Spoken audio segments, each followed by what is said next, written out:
Back here on The Sweat with DraftKings contributors Jeff Pratt, Nick Friar, and Matt Meiselman. Fellas, this is NBA Building Blocks, so we got a 9-game slate. We're going to go through position by position, and I want to know who you guys like as a guy you can build around at each spot. So, Jeff, which guard are you looking to build around for DFS tonight? A stud you could pay up for, DeJounte Murray. He's going to cost you $10,800, but he's been scoring 57.2 DK fantasy points per game over his last 5 starts.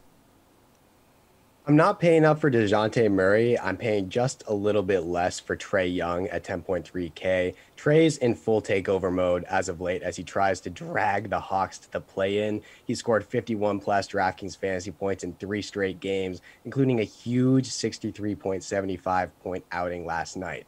He's also racked up double-digit assists in 4 of his last 6, and Portland ranks 27th in fantasy points allowed to point guards as they've been pushing the ball as of late, ranking 5th in pace over their last 3 games. You're paying up for guaranteed production in Trae tonight. All right, Nick, you want to pay up at the guard position tonight? Yeah, I do, but I do think there are a couple options that you can save with as well. I think Terry Rozier at 8.1K going up against the Thunder. That's a guy who, when it comes to taking on bad teams, he does it as well as anybody we've seen over the past month plus. Malik Monk is also another guy who you can save with a little bit at 6.4K. If LeBron doesn't play, he becomes a much better option, but he's still good regardless of whether or not LeBron plays. But DeJounte Murray, Jesse, as you alluded to, is the guy that I want to go with tonight. I was considering Trae Young, but looking at how he does every time he plays a 3rd game in 4 days, I don't like what I see, over the course of these, past few instances that he's had those opportunities. But with Murray, he has the highest total on DraftKings Sportsbook tonight. He's gone over 50 DK fantasy points in each game he's played this month. And of course, the Timberwolves raised his ceiling big time since they're ranked 2nd in pace this season. All right, Matt, both these guys liking dudes who are over 10K. Who you rolling with for the guard that you're looking to build around? Yeah, I'm going a lot cheaper, actually. And the news that we sort of got, but wasn't that clear yet, is Reggie Jackson, who, by all indications, it sounds like is going to rest today. Tyronn Lue said in a recent press conference that he's going to look to get Jackson some more rest games because the Clippers essentially are going to be the 8th seed in the Western Conference no matter what they do. So what that means is we have a lot of guys who are way underpriced for their roles because Jackson's a really high usage player. The guy I like in particular is Luke Kennard. I think he'll be a lot less popular than some of the cheaper players. He's 4,400, and going based on what the coach has been saying with this call too, Kennard was very passive in the Clippers game 2 games ago, and they made it a point to get him to shoot more last game, and he single-handedly led the comeback to beat the Pistons on Sunday. So I think Kennard shooting more is a trend we can look for, but also just increased role, increased playing time with Reggie Jackson. We're assuming not going to be out there, so I like Kennard a lot for this game. All right, let's talk forwards, Nick. Who's your favorite here? Yeah, we talked about the Hawks game a little bit, and I like on the other side of it, Trendon Watford at 6.7K. Of course, he's coming off of a big game himself, and that's not an outlier. He's provided 5 times value in 3 of the 5 games he's played in this month. And the Hawks are 27th in defensive rating, and again, they're playing their 3rd game in 4 days. I also like Scotty Barnes tonight if Fred VanVleet doesn't go at 8K, and then Keldon Johnson too is another guy. If you're not looking to roster Murray necessarily, that's a good mid-range guy where you can save a little bit of money and play him at forward. All right, Matt, you saved a lot of money with your Luke Kennard pick, so are you going to pay up here at forward? That is exactly what I'm going to do, and I think this is a really good slate to play Giannis at over $12,000 because of the high price tag, and also because maybe that we have an Embiid versus Jokic game going on. Maybe that's the spot that people want to pay up for because that's the primetime game on ESPN between the 2 likely favorites for MVP. But the thing Giannis potentially has going for him is that Rudy Gobert is dealing with an injury to his calf again for the Jazz, and I think he's probably not going to play tonight. And not having Gobert at the rim is just going to make this so much easier of a matchup for Giannis. So normally you would say playing against the Jazz in Utah is a really difficult spot. We just saw the Sacramento Kings put up over 120 points in Utah last game. When Gobert doesn't play, the Jazz defense falls way, way off a cliff. So Hassan Whiteside is a solid basketball player, but I just don't think his defense can stack up anywhere close to Gobert. So this is just a lot better of a matchup for Giannis than people are realizing. All right, Jeff, what's your strategy here at the forward position? I'm going with Miles Bridges at 7,800. Bridges, he's coming off a huge 53.5 point performance against the Pelicans, and he'll get a favorable matchup to keep it rolling tonight against the Thunder, like Nick touched on with Terry Rozier. Oklahoma City, they rank 27th in DraftKings fantasy points allowed to wings, so expect Bridges to pick up right where we left off against New Orleans. And last game was just the second time he had a usage rate of 25% or higher in his last 8 contests, but it worked out for Charlotte. So look for him to keep building off of that positive momentum and stay aggressive tonight.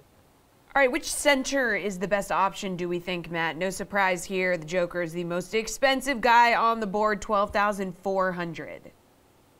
Yeah, I don't think there's necessarily anything wrong with paying up for Jokic, but I think Whiteside is my favorite guy on this slate by a decent margin. And the real reason, so I think if everyone knew Rudy Gobert was going to be out, then Whiteside would become a chalk center play immediately. But Gobert tends to get his status taken closer to game time. And this is a West Coast game that starts 3 hours after lock. So assuming we don't know that Gobert's out until 8 o'clock, maybe even 9 o'clock, I just don't think we have the day for people to prepare to play Whiteside.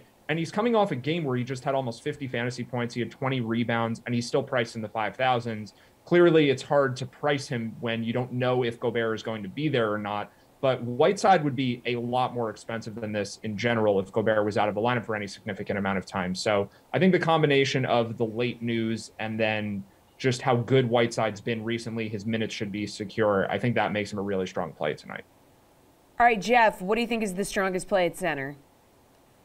So Trendon Watford was my top center play. He was already touched on. So I'm going to go to Pascal Siakam at 9,100. Siakam's been cooking lately, scoring 52-plus DraftKings fantasy points in back-to-back games. He's also seen a usage rate of 27% or higher in 4 of his last 5 contests, which is a type of consistent aggressiveness we haven't seen from him over the past couple of years. Finally, the Lakers ranked 26th in fantasy points allowed to big men, so I like his odds of staying hot tonight. All right, Nick, who you going with at center? I do like Jeff's points about Pascal Siakam if Fred VanVleet doesn't play tonight. But the guy I was looking at weighing in on with the 3 big centers for this one was Giannis. Matt obviously touched on that quite a bit already, but I do want to add that he's coming off an embarrassing loss against the Warriors too. He's got to come out and make a statement. He's going up against a quality opponent tonight who's playing their 3rd game in 4 days. I'm not really as interested either way if Rudy Gobert plays tonight. I still feel good about Giannis. But if you're trying to spend up at guard, with a DeJounte Murray or a Trae Young, you're not going to be able to roster Giannis as well. So Bobby Portis is another guy that I would wait on with Rudy Gobert. He's at 6.6K. If Rudy Gobert doesn't go, then I like Portis in that matchup. Another guy I'm looking at too at that same price tag as Portis is Kevin Love if Lauri Markkanen is a no-go. All right, let's talk value here, Jeff. Who would you build around for a value play? I like Ayo Dosunmu at 5,100. Dosunmu, he's a great play tonight if Zach LaVine remains out with the knee injury, so keep an eye on the injury report as we get closer to lock. He scored 29-plus fantasy points in back-to-back games, and he's played 30-plus minutes in 6 straight contests. Throw in the fact that Sacramento ranks 25th in DraftKings fantasy points allowed to guards, and that sounds like a recipe for success for the rookie to me. All right, we're talking value here. Nick, I saw in your article on DK Nation, you talked about a guy on the Thunder. Is that who you're rolling with? Yeah, Lindy Walters III is definitely the guy that I'm rolling with tonight. I actually was looking at Darius Baisley originally, but then I saw the savings that Waters is going to provide at 3.4K and what he's been doing lately too. I feel like they're both decent options, but Waters is the guy that I got to go with. He's provided at least 6 times value on this price tag in each of OKC's last 3 games. Charlotte has given up the 7th most points to DK fantasy points to shooting guards this season. Charlotte's 3rd in pace and 23rd in defensive rating. There's just too many things pointing in the direction where there are going to be guys who provide offense in this game for OKC as much as I think Charlotte will cover, and things are pointing towards Waters being one of those guys that provides offense. I also think Josh Richardson is another way you can save if you're looking at getting a piece of that Spurs game, but Waters is ultimately my favorite guy value play tonight. Matt, talk to me about value. So Nick and I already agreed on Giannis, so I'm going to go with Jeff on the value play and go to that Chicago Bulls situation. I think Ayo Dosunmu is a really good call. I think Alex Caruso is a good value play, but he's probably going to be very popular. So I'll go Kobe White, who's basically in the same price range as Dosunmu. All of these Bulls are in a really good situation tonight if Zach LaVine doesn't play. And I think he probably won't play. It sounds like the knee injury is something they're worried about. The Bulls are not in a must-win scenario right now. It kind of looks like the Bucks are going to win the division, and the Bulls are not competing for the 1 seed in the Eastern Conference anymore. That looks like it's going to be the Heat. They're not really in contention for that at the moment. So I don't think the Bulls consider this to be a must-win game by any means. And Caruso's back, so they don't need LaVine to play.